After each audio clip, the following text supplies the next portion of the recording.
أعوذ بالله من الشيطان الرجيم. بسم الله الرحمن الرحيم.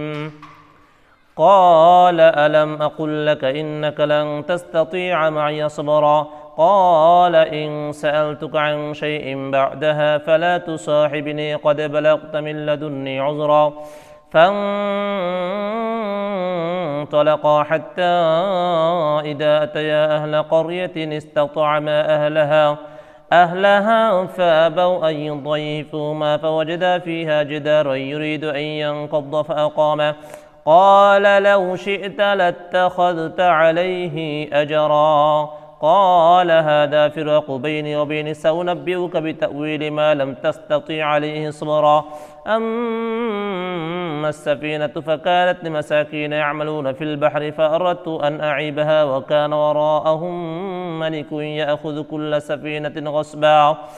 وأما الغلام فكان أبواه مؤمنين فخشينا أن يرهقهما طغيانا وكفرا فأردنا أن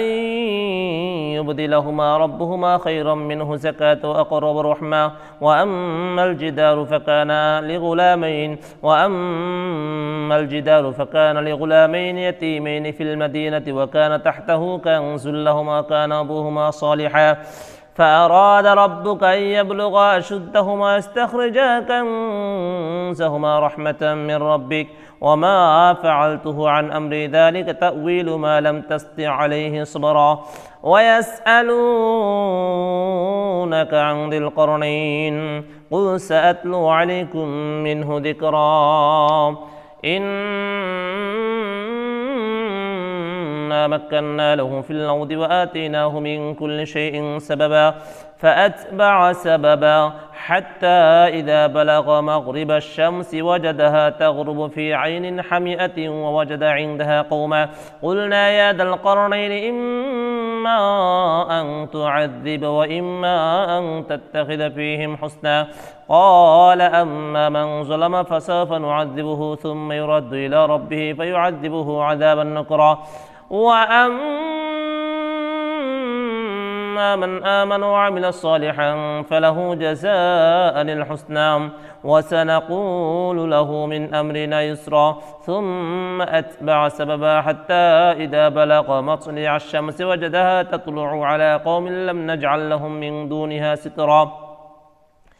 كذلك وقد أحطنا بما لديه خبرا ثم أتبع سببا حتى إذا بلغ بين السدين وجد من دونهما قوما لا يكادون يفقهون قولا قالوا يا ذا القرنين إن يأجوج مأجوج مفسدون في الأرض فهل نجعل لك خرجا على أن تجعل بيننا وبينهم سدا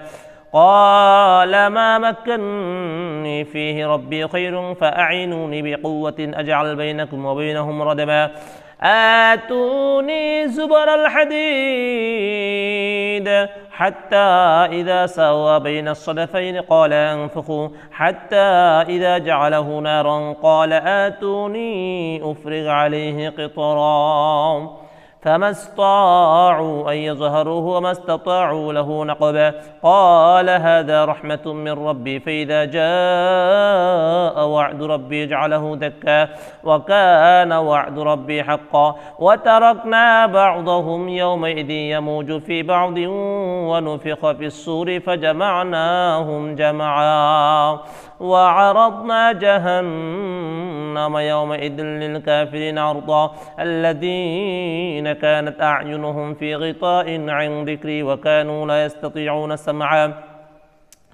أفحسب الذين كفروا أن يتخذوا عبادي من دون أولياء إنا أعتدنا جهنم للكافرين نزلا قل هل ننبئكم بالأخسرين أعمالا الذين ضل سعيهم في الحياة الدنيا هم يحسبون أنهم يحسنون صنعا أولئك الذين كفروا بآيات ربهم ولقائه فحبطت أعمالهم فلا نقيم لهم يوم القيامة وزنا ذلك جزاؤهم جهنم بما كفروا واتخذوا آياتي ورسلي هزوا إن الذين آمنوا وعملوا الصالحات كانت لهم جنات الفردوس نزلا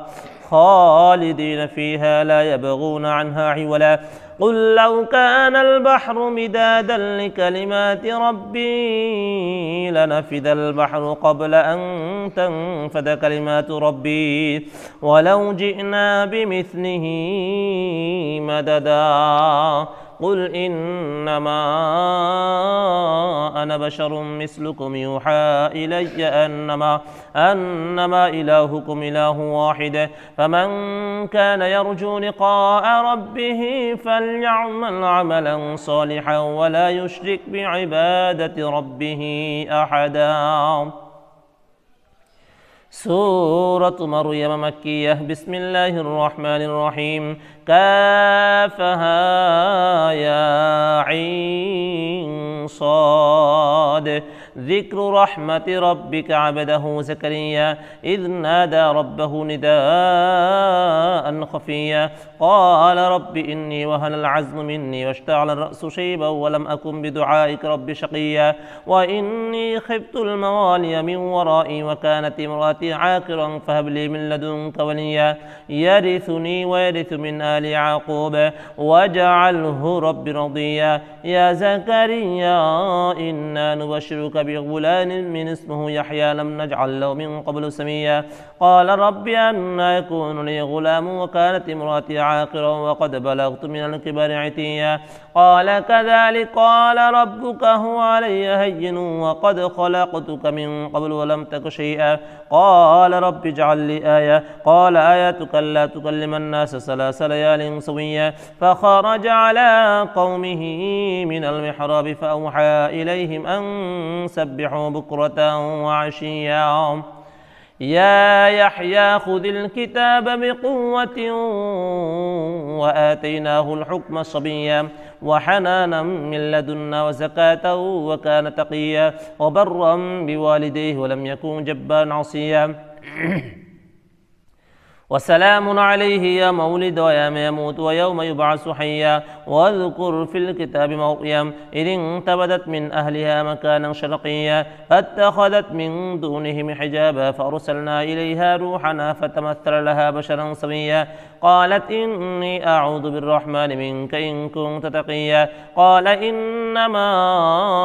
أنا رسول ربك لأهب لك غلاما زكيا قالت أنى يكون لي غلام ولم يمسسني بشر ولم أك بغيا قال كذلك قال ربك هو علي هين ولنجعله آية للناس رحمة منا وكان أمرا مقضيا فحملته فانتبذت به مكانا قصيا فجاءها المخاض إلى جذع النخلة قالت يا ليتني مت قبل هذا وكنت نسيا منسيا فناداها من تحتها ألا تحزني قد جعل ربك تحتك سريا وهزي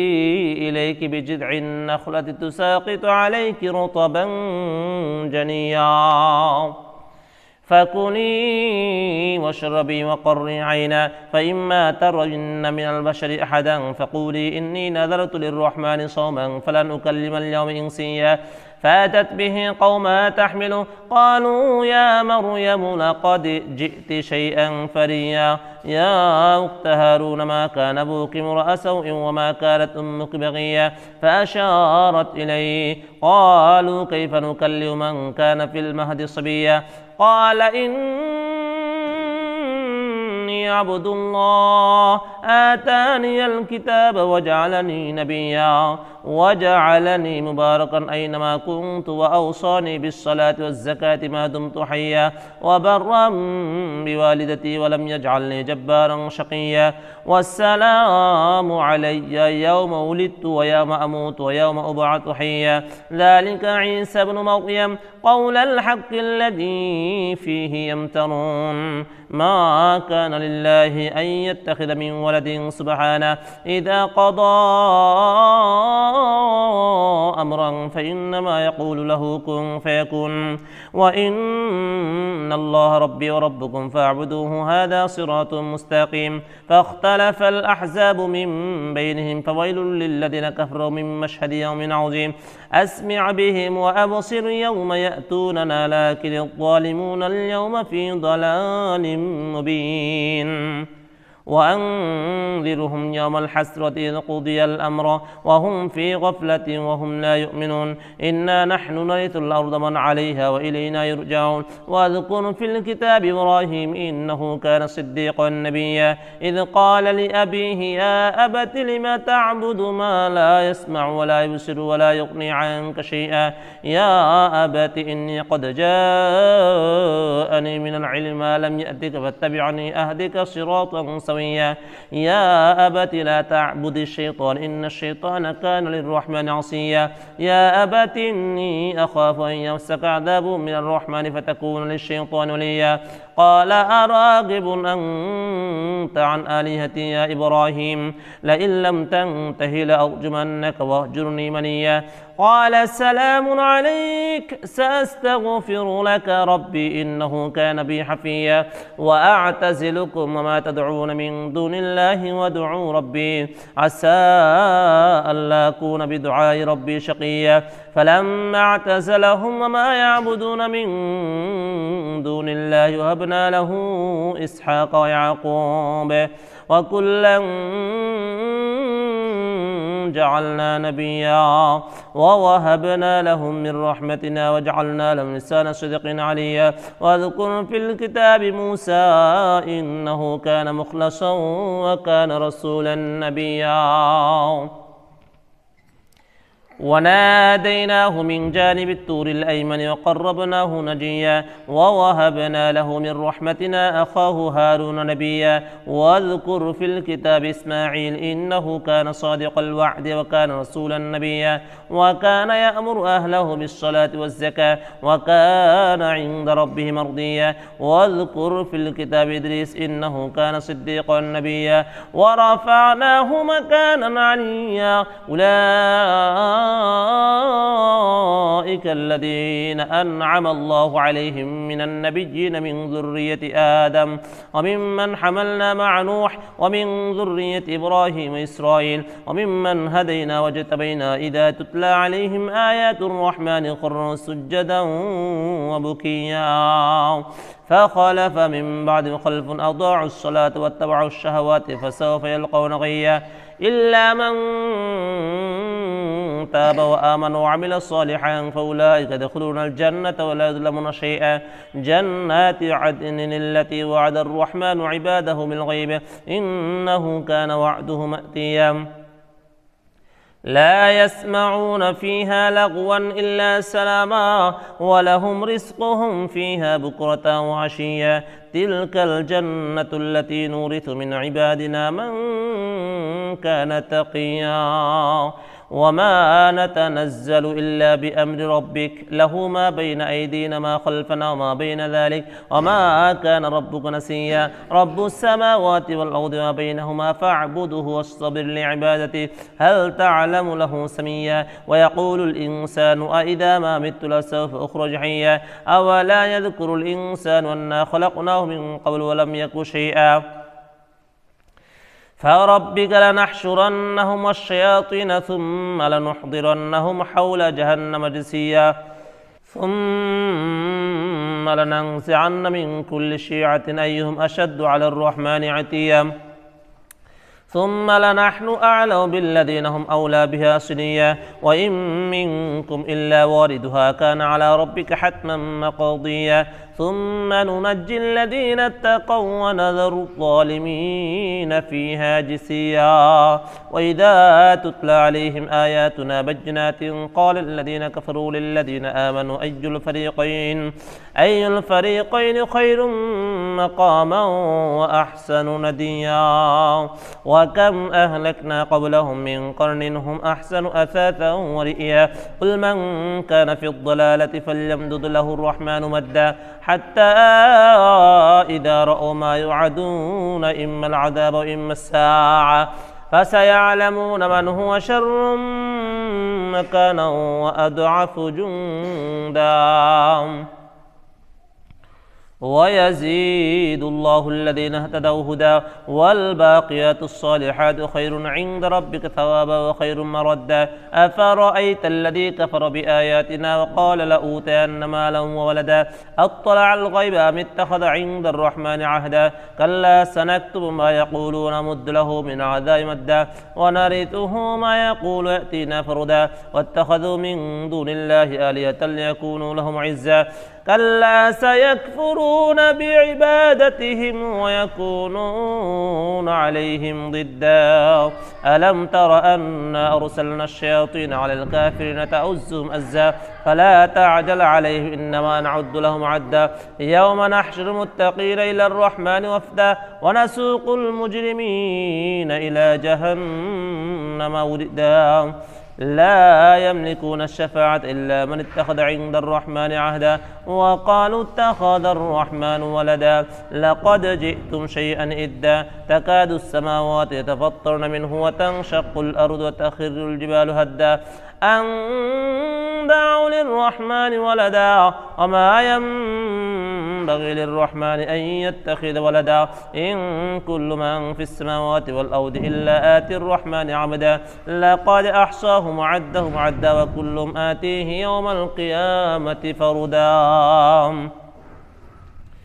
إن الذين آمنوا وعملوا الصالحات سيجعل لهم الرحمن ودا فإنما يسرناه بلسانك لتبشر به المتقين وتنذر به قوما لدا وكم أهلكنا قبلهم من قرن هل تحس منهم من أحد أو تسمع لهم ركزا سورة طه مكية بسم الله الرحمن الرحيم طه ما أنزلنا عليك القرآن لتشقى إلا تذكرة لمن يخشى تنزيلا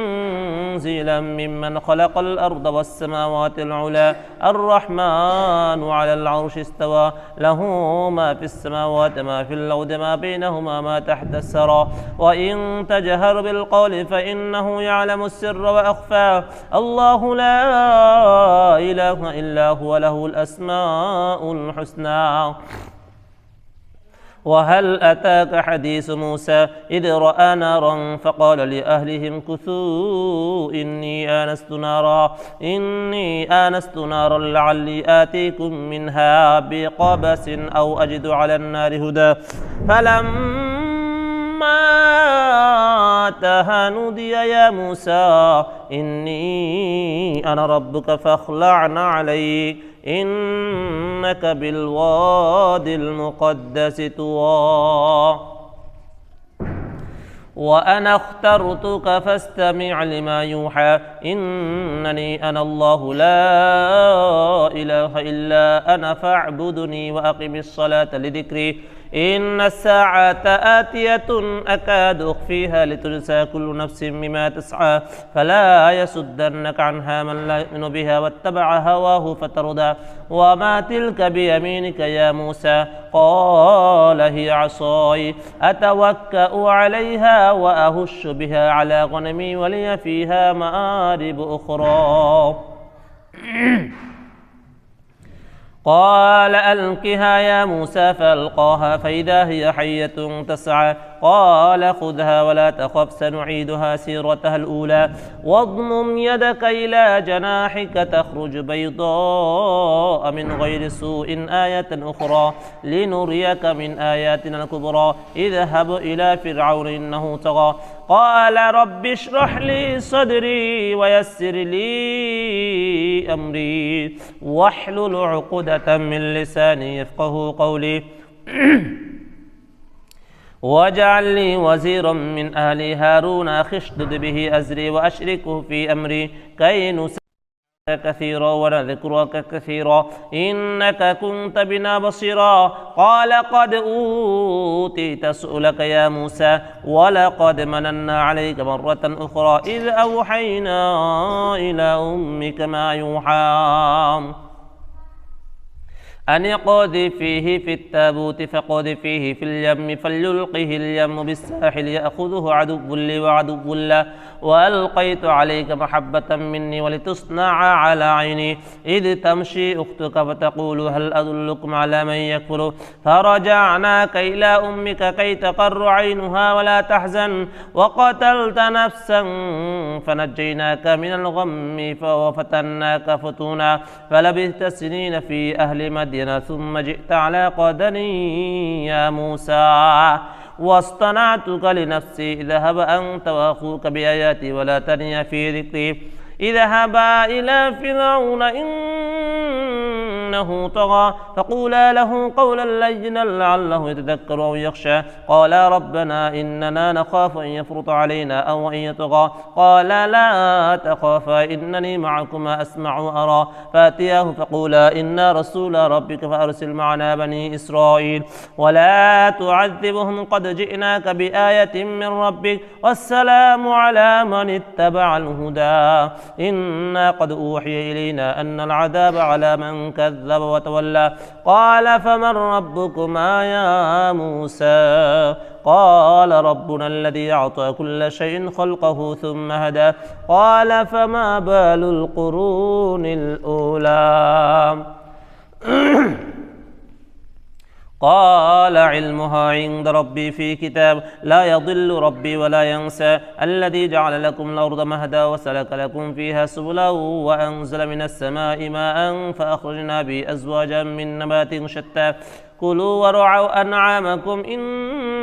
في ذلك لآيات لأولي النهى منها خلقناكم وفيها نعيدكم ومنها نخرجكم تارة أخرى ولقد أريناه آياتنا كلها فكذب وأبى قال أجئتنا لتخرجنا من أرضنا بسحرك يا موسى فلنأتينك بسحر مثلي فاجعل بيننا وبينك موعدا لا نخلفه نحن ولا أنت مكانا سوى قال موعدكم يوم الزينة وأن يحشر الناس ضحى فتولى فرعون فجمع كيده ثم أتى قال لهم موسى ويلكم لا تفتروا على الله كذبا فيسحتكم بعذاب وقد خاب من افترى فتنازعوا أمرهم بينهم وأسروا النجوى قالوا إن هذان لساحران يريدان أن يخرجاكم من أرضكم بسحرهما ويذهبا بطريقتكم المثلى فأجمعوا كيدكم ثم أتوا صفا وقد أفلح اليوم من استعلى قالوا يا موسى إما أن تلقي وإما أن نكون أول من ألقى قال بل ألقوا فإذا حبالهم وعصيهم يخيل إليه من سحرهم أنها تسعى فأوجس في نفسه خيفة موسى قلنا لا تخف إنك أنت الأعلى وألق ما في يمينك تلقف ما صنعوا إنما صنعوا كيد ساحر ولا يفلح الساحر حيث أتى فألقي السحرة سجدا قالوا آمنا برب هارون موسى قال آمنتم له قبل أن آذن لكم إنه لكبيركم الذي علمكم السحر فلأقطعن أيديكم وأرجلكم من خلاف ولأصلبنكم في جذوع النخل ولتعلمن أينا أشد عذابا وأبقى قالوا لن نؤثرك على ما جاءنا من البينات والذي فطرنا فاقض ما أنت قوم إنما تقضي هذه الحياة الدنيا إنا آمنا بربنا ليغفر لنا خطايانا وما أكرهتنا عليه من السحر والله خير وابقى إنه من يأت ربه مجرما فإن له جهنم لا يموت فيها ولا يحيا ومن يأته مؤمنا قد عمل الصالحات فأولئك لهم الدرجات العلى جنات عدن تجري من تحتها النار خالدين فيها وذلك جزاء من تزكى ولقد أوحينا إلى موسى أن أسر بعبادي فاضرب لهم طريقا في البحر وسلا تخاف دركا ولا تخشى فأتبعهم فرعون بجنوده فغشيهم من اليم ما غشيهم وأضل فرعون قومه وما هدى يا بني إسرائيل قد أنجيناكم من عدوكم وواعدناكم جانب الطور الأيمن ونزلنا عليكم المن والسلوى كلوا من طيبات ما رزقناكم ولا تطغوا فيه فيحل عليكم غضبي ومن يحلل عليه غضبي فقد هوى وإني لغفار لمن تاب وآمن وعمل صالحا ثم اهتدى وما أعجلك عن قومك يا موسى قال هم أولئك على أثري وعجلت إليك ربي ترضى قال فإنا قد فتنا قومك من بعدك وأضلهم السامرين فرجع موسى إلى قومه غضبان أسفا قال يا قوم ألم يعدكم ربكم وعدا حسنا أفطال عليكم العهد أم أردتم أن يحل عليكم غضب من ربكم فأخلفتم موعدي قالوا ما أخلفنا موعدك بملكنا ولكننا حملنا أوزارا من زينة القوم فقذفناها فكذلك ألقى السامري فأخرج لهم عجلا جسدا له خوار فقالوا هذا إلهكم إله موسى فنسي أفلا يرون ألا يرجع إليهم قولا ولا يملك لهم ضرا ولا نفعا ولقد قال لهم هارون من قبل يا قوم إنما فتنتم به وإن ربكم الرحمن فاتبعوني وأطيعوا أمري قالوا لن نبرح عليه عاكفين حتى يرجع إلينا موسى قال يا هارون ما منعك إذ رأيتهم ضلوا ألا تتبعني أفعصيت أمري قال يا ابن أم لا تأخذ بلحيتي ولا برأسي إني خشيت أن تقول فرقت بين بني إسرائيل ولم ترقب قولي قال فما خطبك يا سامري قال بصرت ما لم يبصروا به فقبضت قبضة من أثر الرسول فنبذتها وكذلك سولت لي نفسي قال فاذهب فإن لك في الحياة أن تقول لا مساس وإن لك موعدا لن تخلف وانظر إلى إلهك الذي ظلت عليه عاكفا لنحرقنه ثم لننسفنه في اليم نسفا إنما إلهكم الله الذي لا إله إلا هو وسع كل شيء علما كذلك نقص عليك من أنباء ما قد سبق وقد آتيناك من لدنا ذكرا من أعرض عنه فإنه يحمل يوم القيامة وزرا خالدين فيه وساء لهم يوم القيامة حملا يوم ينفق في الصور ونحشر المجرمين يومئذ زرقا ويتخافتون بينهم إن لبثتم إلا عشرا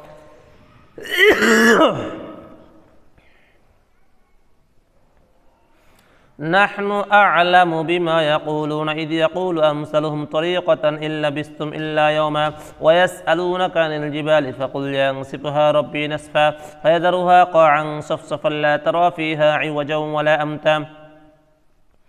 يومئذ يتبعون الداعي لا عوج له وخشعت الأصوات للرحمن فلا تسمع إلا همسا يومئذ لا تنفع الشفاعة إلا من أذن له الرحمن ورضي له قولا يعلم ما بين أيديهم وما خلفهم ولا يحيطون به علما وعانت الوجوه للحي القيوم وقد خاب من حمل ظلما ومن يعمل من الصالحات وهو مؤمن فلا يخاف ظلما ولا هضما وكذلك أنزلنا قرآنا عربيا وصرفنا فيه من الوعيد لعلهم يتقون أو يحدث لهم ذكرا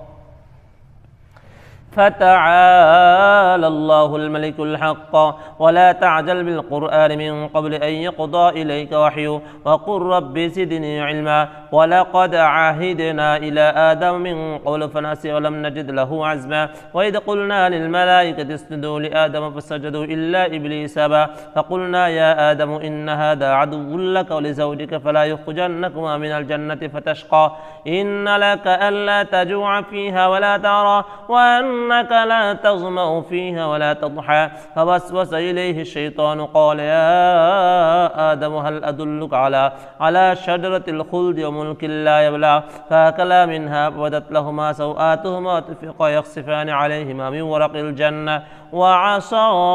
آدم ربه فغوى ثم اجتباه ربه فتاب عليه وهدى قال اهبطا منها جميعا بعضكم لبعض عدو فإما يأتينكم مني هدى فمن اتبع هداي فلا يضل ولا يشقى ومن أعرض عن ذكري فإن له معيشة ضنكا ونحشره يوم القيامة أعمى قال رب لما حشرتني أعمى وقد كنت بصيرا قال كذلك أتتك آياتنا فنسيتها وكذلك اليوم تنسى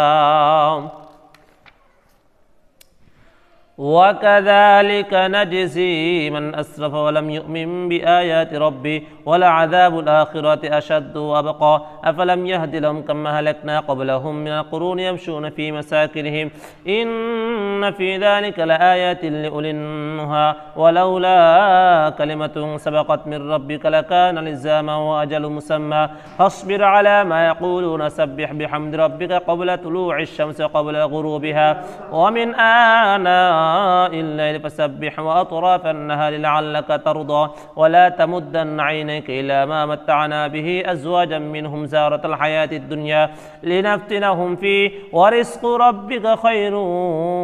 وأبقى وأمر أهلك بالصلاة واصطبر عليها لا نسألك رزقا نحن نرزقك والعاقبة للتقوى وقالوا لولا يأتينا بآية من ربه أولم تأتهم بينة ما في الصحف الأولى ولو أنا أهلكناهم بعذاب من قبله لقالوا ربنا لولا أرسلت إلينا رسولا فنتبع آياتك من قبل أن نذل ونخزى قل كل متربص فتربصوا فستعلمون من أصحاب الصراط السوي ومن اهتدى صدق الله العظيم সম্মানিত দর্শক শ্রোতা এতক্ষণ পর্যন্ত পবিত্র মাহে রমজানের বিশেষ আমল খতমে কোরআনের 16 নম্বর পারার তেলাওয়াত শুনেছেন এই পারার মধ্যে একটি তেলাওয়াতে সেজদা ছিল অর্থাৎ সেজদার আয়াত ছিল আমরা মেহেরবানি করে যারা শুরু থেকে শেষ পর্যন্ত শুনেছি সেজদাটি আদায় করব ইনশাআল্লাহ